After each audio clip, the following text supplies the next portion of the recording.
Conosciamo San Berillo, è un progetto del Liceo Ginnasio Statale Mario Cutelli e Carmelo Salanitro che nasce da un'osservazione fondamentale. I nostri studenti, che magari un domani saranno anche gli amministratori di questa città, devono conoscere i quartieri della città e quindi, oltre altre esperienze, abbiamo pensato di entrare tra le mura di San Berillo. È inutile evidenziare che molti dei genitori, delle famiglie, dei nostri studenti che si sono visti proporre questa attività si sono chiesti ma perché? Magari anche gli stessi ragazzi avevano dei pregiudizi. Ecco, quello che è accaduto oggi con i nostri studenti e con i loro ospiti è davvero un'esperienza straordinaria.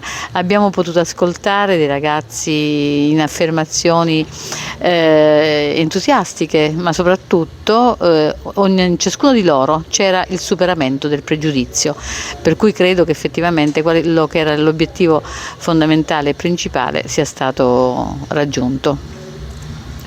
Grazie. Io sono Lizzi Pirvitera, sono membro della cooperativa sociale di comunità Trame di Quartiere che opera da ormai quasi 10 anni nel quartiere di San Berillo, con l'idea di interrogarsi su come poter innescare dei processi di rigenerazione urbana inclusiva e di farlo partendo dall'esistente, da ciò che già c'è a San Berillo e da chi già abita a San Berillo, motivo per il quale proprio il nome stesso Trame di Quartiere mette in evidenza il tema delle trame, no? Delle trame intese come relazioni tra gli abitanti che vivono in un luogo, con l'idea di creare delle comunità che sono delle comunità coesive ed inclusive.